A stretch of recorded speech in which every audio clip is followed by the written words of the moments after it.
11 मई, आज से एक महीने पहले 11 मई को देश की सर्वोच्च अदालत, सबसे बड़ी अदालत सुप्रीम कोर्ट की भी कॉन्स्टिट्यूशन बेंच, उसने आदेश पारित किया दिल्ली के लोगों के हक में। के 8 दिन के बाद, एक हफ्ते के बाद 19 मई को देश के प्रधानमंत्री ने सुप्रीम कोर्ट के आदेश को खारिज कर दिया। दोस्त, 75 साल के भारत के इतिहास में पहली बार एक प्रधानमंत्री आया है जो कहता है मैं सुप्रीम कोर्ट को नहीं मानता। पूरे देश के लोग स्तब्ध हैं, पूरे देश के लोगों को यकीन नहीं हो रहा, इतना अहंकारी प्रधानमंत्री। देश के गली गली में चर्चा हो रही है, घर घर में चर्चा हो रही है, ये मोदी जी को क्या हो गया, इतना अहंकार हो गया इनको, इतना अहंकार हो गया इनको।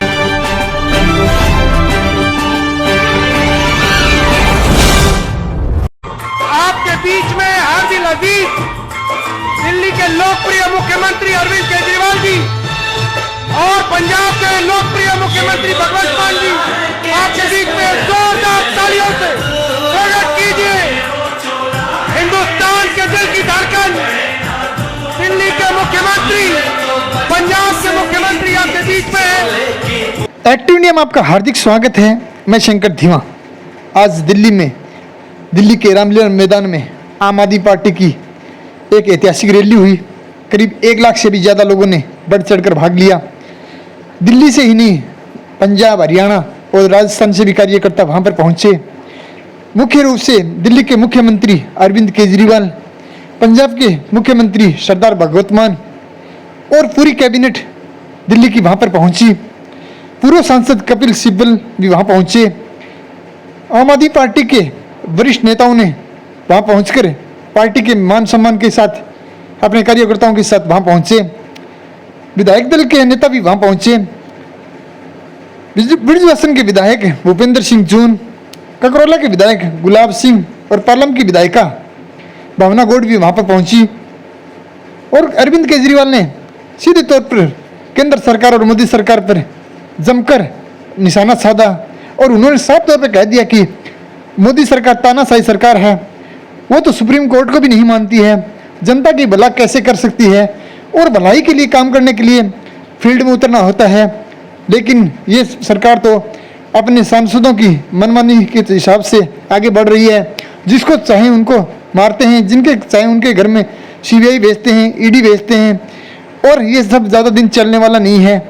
विपक्षी इन्होंने कमर तोड़ने का काम किया है, लेकिन विपक्ष एक बार फिर से उठेगा और आने वाले समय में 2024 के चुनाव में मोदी सरकार को उखाड़ कर फेंक देगा। तानाशाह बनने के लिए आपको जो जनता ने समर्थन दिया उसका आप दुरुपयोग करोगे तो यही जनता आपको उखाड़ कर भी फेंक देगी। और उन्होंने साफ तौर पर कहा कि आने वाले समय में हम मिलकर सरकार का मुकाबला करेंगे और हम विपक्षी नेताओं के साथ मिलकर, विपक्षी पार्टियों के साथ मिलकर एक साथ सरकार के खिलाफ 2024 में उतरेंगे और आने वाले समय में सरकार की कील से कील बजाने का हम काम करेंगे। और उन्होंने साफ तौर पर कहा कि चौथी पास राजा हमेशा ही एक कहानी के रूप में ही नहीं, एक निजी जिंदगी के रूप में भी भारत में आगे आया है और उन्होंने पूरे हिंदुस्तान को बेच कर रख दिया है। 70 साल का कर्जा उन्होंने 9 साल में ही कर दिया। और उन्होंने कहा कि जो दिल्ली सरकार को अधिकार हमें मिले थे उनका वो दुरुपयोग कर रहे हैं और सत्ता के नशे में आकर हमें वो बर्बाद करने का जो काम कर रहे हैं, यह दिल्ली की जनता ज़्यादा सुनने वाली है नहीं। और आने वाले समय में हम उनके बारे में एक एक चीज़ का हिसाब हम लेंगे। जानिए केजरीवाल जी ने क्या कहा। हमारे वकील अभिषेक मनु सिंघवी साहब ने दिल्ली के लोगों की तरफ से लड़ाई लड़ी। सबसे पहले मैं आज इस मंच से सिंघवी साहब का भी दिल्ली के लोगों की तरफ से शुक्रिया अदा करता हूं, जिन्होंने दिल्ली के लोगों को उनका हक दिलाया। दोस्तों, 11 मई, आज 11 जून है, आज से एक महीने पहले 11 मई को देश की सर्वोच्च कॉन्स्टिट्यूशन बेंच, उसने आदेश पारित किया दिल्ली के लोगों के हक में। और उसके 8 दिन के बाद, एक हफ्ते के बाद 19 मई को देश के प्रधानमंत्री ने सुप्रीम कोर्ट के आदेश को खारिज कर दिया। दोस्तों, देश की सबसे बड़ी अदालत के फैसले को प्रधानमंत्री ने खारिज कर दिया।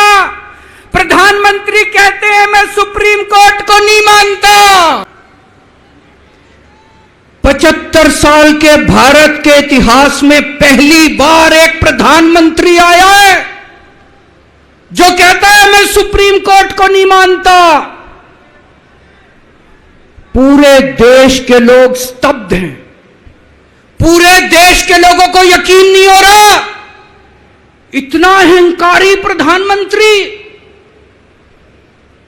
प्रधानमंत्री को इतना अहंकार। देश के गली गली में चर्चा हो रही है, घर घर में चर्चा हो रही है, ये मोदी जी को क्या हो गया, इतना अहंकार हो गया इनको, इतना अहंकार हो गया इनको।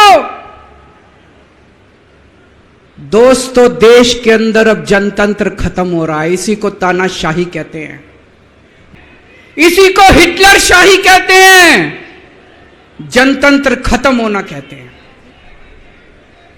मैं बताना चाहता हूं आखिर इस सुप्रीम कोर्ट के आदेश में ऐसा क्या है। सुप्रीम कोर्ट ने ऐसा क्या कह दिया कि प्रधानमंत्री जी कह रहे हैं कि मैं सुप्रीम कोर्ट के आदेश को नहीं मानता।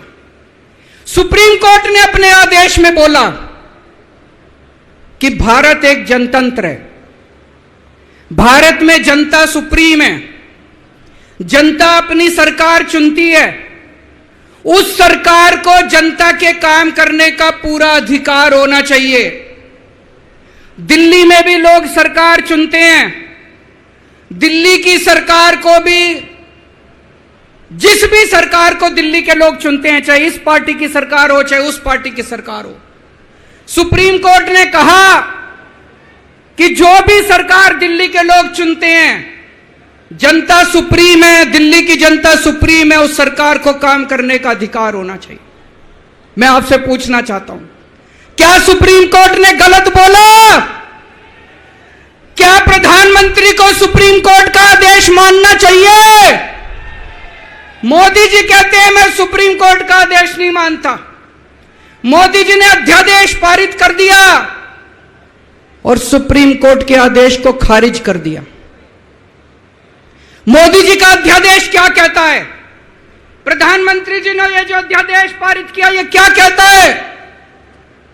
मोदी जी का अध्यादेश कहता है कि अब दिल्ली के अंदर जनतंत्र नहीं होगा, अब दिल्ली के अंदर तानाशाही चलेगी,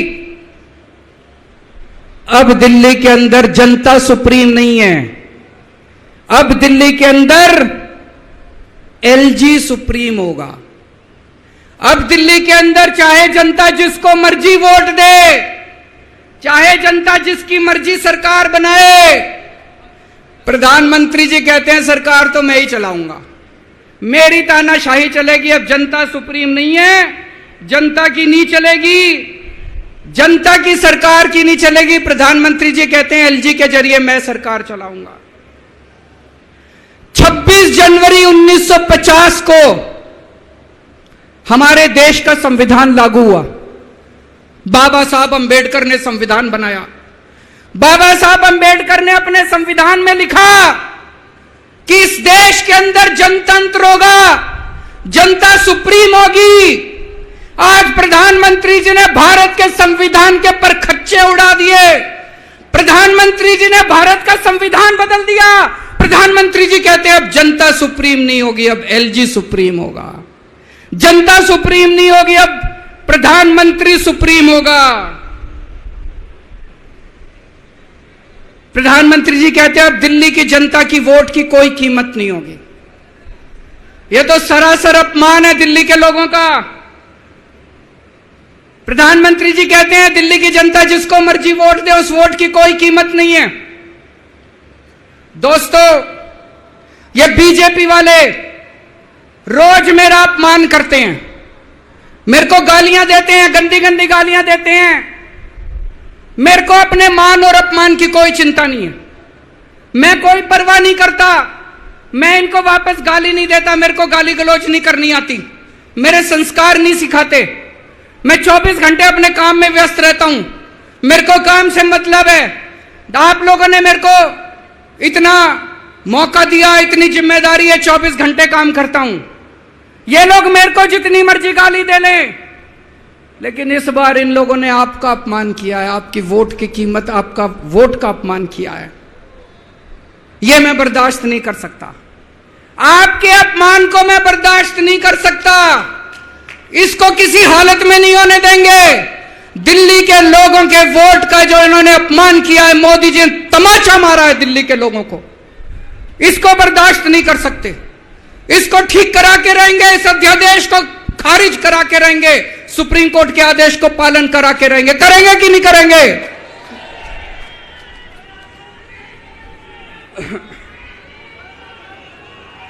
मैं पूरे देश में घूम रहा हूं, हर राज्य के अंदर गया मैं। पिछले दिनों पूरे देश के अंदर घूम रहा हूं, सारी पार्टियों के नेताओं से मिला।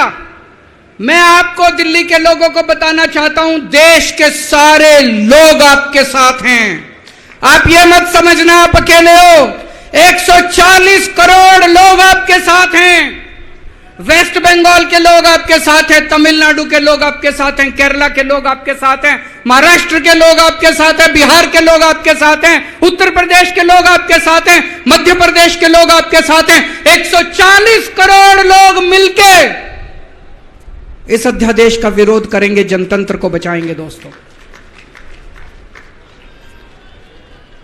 और मैं पूरे देश के लोगों को बोलना चाहता हूं, यह मत सोचना कि यह केवल दिल्ली वालों के साथ हुआ है। मुझे अंदर से पता चला यह मोदी जी का पहला वार है।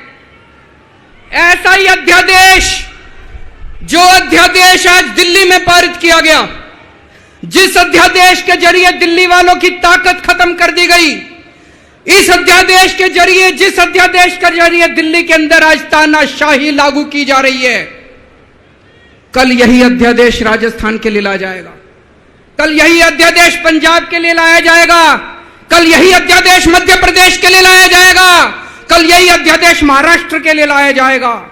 इसे अभी रोकना पड़ेगा, सबको मिलकर अभी रोकना पड़ेगा दोस्तों।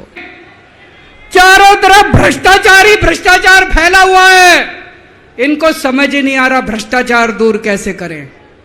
जीएसटी की वजह से व्यापारियों का बेड़ा गर्क हुआ पड़ा है, इनको समझ ही नहीं आ रहा जीएसटी को कैसे ठीक करें। पूरे देश का रेलवे में मेरी आप लोगों से गुजारिश है, एक टेस्ट करके देखना, कोई second class AC, third AC, second class की टिकट खरीद लेना, सेकंड क्लास स्लीपर की। एक बारी रेल में जाके देखो इन्होंने रेलवे का क्या हाल कर दिया, पूरी रेलवे का बेड़ा गर्क कर दिया। अच्छा खासा चलता हुआ रेलवे इन्होंने बेड़ा गर्क कर दिया इन लोगों ने। 2002 में प्रधानमंत्री जी गुजरात के मुख्यमंत्री बने, 12 साल गुजरात के मुख्यमंत्री रहे। पिछले 9 साल से देश के प्रधानमंत्री हैं। 21 साल हो गए मोदी जी को राज करते करते, 21 साल। 2015 में मैं दिल्ली का मुख्यमंत्री बना, मेरे को 8 साल हो गए दिल्ली पे राज करते करते। आज मैं चैलेंज करता हूं और देश की जनता को अपील करता हूं, मोदी जी के 21 साल, मेरे 8 साल, दोनों के देख लो किसने ज्यादा काम किया। केजरीवाल ने ज्यादा काम करा, केजरीवाल ने 8 साल में ज्यादा काम करा कि मोदी जी ने 21 साल में ज्यादा काम करा। अरे इनसे काम तो होता नहीं है, देश के अंदर जो अच्छा काम करता है उसको रोकने की कोशिश करते हैं। ये आज दिल्ली के सारे अच्छे काम रोकना चाहते हैं कि केजरीवाल ने इतने स्कूल बना दिया, आपने क्या किया? उनके पास कोई जवाब नहीं है। अभी पिछले साल मैं गुजरात का चुनाव लड़ने गया,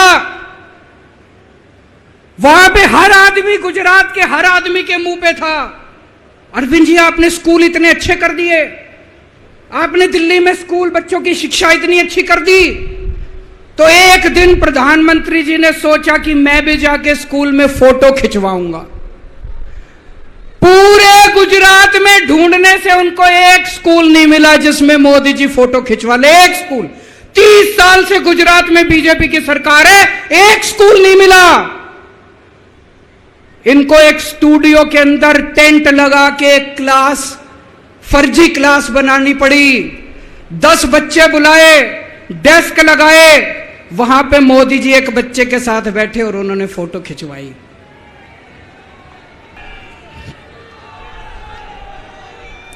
और अंत में मैं आपको एक कहानी सुनाना चाहता हूं। चौथी पास राजा,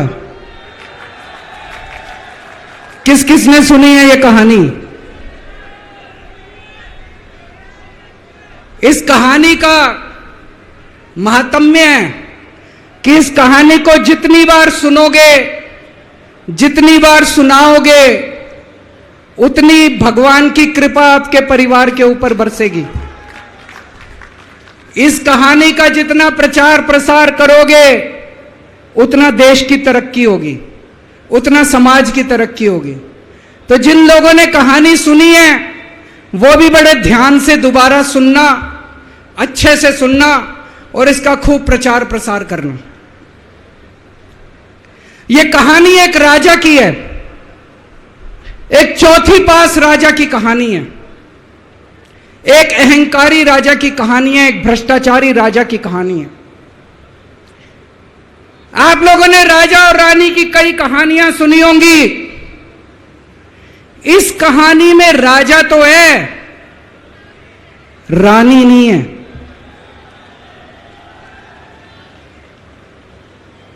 तो एक महान देश था, कई हजार साल पुराना देश। उस देश के एक गांव में एक बच्चा पैदा हुआ, बहुत गरीब घर में एक बच्चा पैदा हुआ। तो जैसे गांव के अंदर बच्चा पैदा होने पे ज्योतिषी आते हैं, ज्योतिषी आके बच्चे का भविष्य बताते हैं, ऐसे गांव का ज्योतिषी आया, उसने बच्चे की कुंडली देखी और बच्चे की मां को बोला कि माई, तेरा बेटा बड़ा होके बहुत बड़ा सम्राट बनेगा। माई को समझ नहीं आया, मैं इतनी गरीब, मेरा परिवार इतना गरीब, मेरा बेटा सम्राट कैसे बनेगा। खैर, बच्चा धीरे धीरे बड़ा होने लगा। गांव के सरकारी स्कूल में उसका एडमिशन करा दिया। उसका पढ़ने लिखने में मन नहीं लगता था। पढ़ते पढ़ते, क्लास करते करते चौथी में आके उसने नाम कटवा लिया। उसका पढ़ाई लिखाई में मन नहीं लगता था। बगल में, गांव के बगल में एक रेलवे स्टेशन था। घर में बहुत गरीबी थी। वो बच्चा वहां स्टेशन पे जाके चाय बेचने लगा।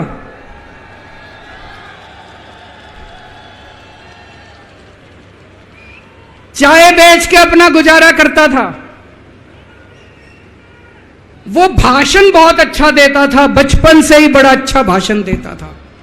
गांव के लड़कों को इकट्ठा कर लेता और भाषण देना चालू करता। धीरे धीरे आसपास के गांव में फैल गया कि यह बच्चा भाषण बड़े अच्छे देता है। आसपास के लड़के भी इकट्ठे हो गए और जो मर्जी टॉपिक हो भाषण देना चालू कर देता था और रुकता ही नहीं था, घंटों घंटों तक भाषण देता रहता था। बच्चा बड़ा हुआ। ज्योतिषी ने कहा था बड़ा होके बच्चा उस महान देश का सम्राट बन गया। लेकिन राजा तो अनपढ़ था, उसे तो कुछ आता नहीं था। अफसर आते, उस अनपढ़ राजा से जहां मर्जी साइन करा लेते, जहां मर्जी जो मर्जी साइन करा लेते। वो राजा अनपढ़ था, उसे लगता था मैं अगर अफसरों से पूछूंगा तो मेरी कमजोरी सबके सामने प्रकट हो जाएगी। अफसरों को लगेगा मेरे को कुछ आता नहीं है। अफसर जो मर्जी लेके आते थे वहां साइन कर देता था। वो धीरे धीरे पूरे देश के अंदर फैल गया कि राजा अनपढ़ है, राजा अनपढ़ है। राजा को बड़ा बुरा लगने लगा।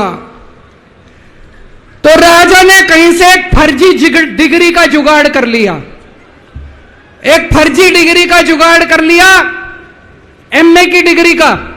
और राजा बोला मैं एमए हूं, पर सच्चाई तो पूरे देश को पता थी, राजा तो अनपढ़ था। धीरे धीरे राजा अहंकारी भी होता गया, अहंकारी राजा और ऊपर से अनपढ़। जो मर्जी उस राजा के पास जाता और राजा से कुछ भी पास करा के ले आता। एक बार कुछ लोग गए राजा को, बोले जी नोटबंदी कर दो, नोटबंदी करने से भ्रष्टाचार खत्म हो जाएगा, आतंकवाद खत्म हो जाएगा। राजा को कुछ समझ नहीं आया, राजा की खूब चमची मारी उन्होंने। राजा ने एक दिन शाम को टीवी पे आके 8 बजे नोटबंदी कर दी। पूरे देश का बेड़ा गर्क हो गया दोस्तों। लंबी लंबी बैंकों के सामने लाइनें लग गई, कई लोग मर गए, दुकानें बंद हो गई, रोजगार बंद हो गए, बड़ी बड़ी इंडस्ट्री बंद हो गई, पूरे देश का बेड़ा गर्क हो गया। फिर एक दिन कोई आके बोला जी 2000 का नोट ले आओ। राजा 2000 का नोट ले आया। 4 साल बाद कुछ लोग आके बोले जी 2000 का नोट बंद कर दो। राजा ने 2000 का नोट बंद कर दिया। राजा को अक्ल तो थी नहीं, बेवकूफ था, अनपढ़ था। कभी 2000 का नोट चालू करता था, कभी 2000 का नोट बंद करता था। एक बार कुछ लोग आके बोले जी ये किसानों के कानून बना दो, इस कानून से किसानों का भला होगा।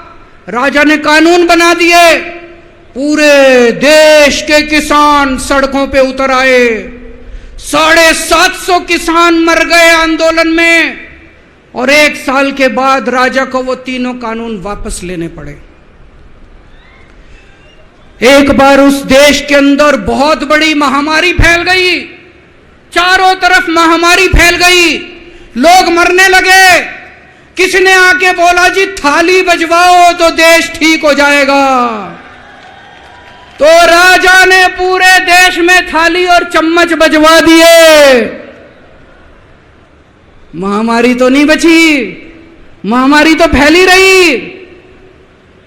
किसी ने आके कहा जी डॉक्टरों की जरूरत पड़ेगी, दवाइयों की जरूरत पड़ेगी, इंजेक्शन की जरूरत पड़ेगी, तब महामारी रुकेगी। राजा अपने दोस्तों का बड़ा ख्याल रखता था। उसके दोस्त थे। एक दोस्त ने 10,000 करोड़ रुपए चोरी कर लिए, राजा ने उसको देश से भगा दिया। दूसरे दोस्त ने 20,000 करोड़ चोरी कर लिए, राजा ने उसको भी देश से भगा दिया। पर एक दोस्त ऐसा था जिससे राजा की ज्यादा ही दोस्ती थी। कौन था?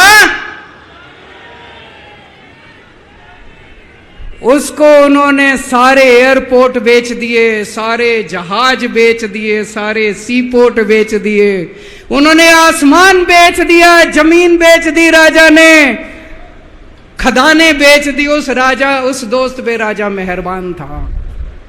राजा का एक और दोस्त था। वो दोस्त इतना गंदा था कि उसने कुछ अंतर्राष्ट्रीय खिलाड़ी महिलाओं के साथ बदतमीजी करी, लेकिन राजा ने दोस्ती नहीं छोड़ी। मजाल जो उस दोस्त के ऊपर कोई आंच आ जाए, राजा उस दोस्त के साथ खड़ा रहा, लेकिन उसने खिलाड़ियों का सुना। राजा का एक और दोस्त था। उस दोस्त ने किसानों के ऊपर गाड़ी चढ़ा दी, रौंद दिया, कुचल दिया किसानों को। राजा ने अपनी दोस्ती नहीं छोड़ी। इस बात पे तो दाद देनी पड़ेगी कि राजा दोस्तबाज था, 1 नंबर का दोस्तबाज था। चारों तरफ अत्याचार हो गया, चारों तरफ देश के अंदर इनके अपने लोग जो थे वो बलात्कार करने लगे, गलत काम करने लगे, हाहाकार मच गया। जो राजा के खिलाफ बोलता, राजा उसको पकड़ के जेल में डाल देता। एक दिन एक पत्रकार ने कार्टून बना दिया राजा के खिलाफ, उस पत्रकार को उठा के जेल में डाल दिया। एक दिन एक किसी पत्रकार ने उनके खिलाफ कुछ लिख दिया, उसको पकड़ के जेल में डाल दिया। जो राजा के खिलाफ बोले उसका बेड़ा गर्क। कोई जज अगर उस राजा के खिलाफ ऑर्डर करता था, राजा उसको बख्शता नहीं था। चारों तरफ अत्याचार, महंगाई, बेरोजगारी। ऊपर आसमान में देवता ये सब देख रहे थे कि पृथ्वी के ऊपर कितना घनघोर अत्याचार हो रहा है। सारे देवता इकट्ठे हुए, देवताओं ने मीटिंग करी, सारे देवता मिलकर शिवजी महाराज जी के पास गए और कहा, महाराज कुछ करो, पृथ्वी के ऊपर अन्याय हो गया, अत्याचार हो गया, चारों तरफ बलात्कार, चारों तरफ हाहाकार मचा हुआ है, जनता परेशान हो रही है। पृथ्वी जी, शिवजी महाराज जी ने अपनी तीसरी आंख खोली और दोस्तों यहां प्रचंड पृथ्वी के ऊपर अजीब अजीब घटनाएं घटने लगी। उज्जैन के अंदर महाकाल की 6 सप्तऋषियों की बड़ी बड़ी 10 फुटा भारी भारी मूर्तियां थी। एक दिन बारिश और तूफान आया और 6 की 6 मूर्तियां टूट गई। लोगों ने कहा बड़ा अपशकुन हो रहा है, बड़ा अपशकुन हो रहा है। एक दिन एक ट्रेन एक्सीडेंट हो गया, 250 से ज्यादा लोगों की मौत हो गई। लोगों ने कहा बड़ा अपशकुन हो रहा है। और एक दिन घनघोर बारिश आई, तूफान आया, ऊपर से आकाशवाणी हुई, सारे देश की जनता को भगवान ने कहा कि आप महान देश के लोग हो, क्या कर रहे हो, उठो, खड़े हो जाओ और इस अहंकारी राजा के खिलाफ सब लोग मिलकर आवाज उठाओ। भगवान आपके साथ है। और उसके बाद दोस्तों सोई हुई जनता जाग गई और 1 साल के अंदर उस अहंकारी राजा का राजपाट जनता ने उखाड़ के फेंक दिया। और उसके बाद वो महान देश दिन दूनी रात चौगुनी प्रगति करने लगा। ये कहानी बड़ी पवित्र कहानी है। इस कहानी को सुनने से और सुनाने से परिवार का, समाज का और देश का बहुत भला होता है। इसे ज्यादा से ज्यादा शेयर कीजिए, ज्यादा से ज्यादा लोगों तक पहुंचाइए ताकि ज्यादा से ज्यादा लोग इसे सुन सकें, इसे समझ सकें। अंत में आपसे एक ही विनती है, अगली बार वोट डालने जाओ तो ऐसे आदमी को वोट डालना, ऐसे आदमी को प्रधानमंत्री बनाना जो कम से कम इतनी तो समझ रखता हो कि 2000 का नोट कैंसिल करना है कि चालू करना है। कपिल सिब्बल साहब एक बहुत अच्छी लड़ाई लड़ रहे हैं। इनकी एक वेबसाइट है इंसाफ के सिपाही। आप लोग, सब लोग ज्यादा से ज्यादा इस वेबसाइट पे जाके इसको लॉगिन करें, रजिस्टर करें और हम सब लोगों को मिलके अपने महान देश भारत देश के लिए काम करना है। भारत माता की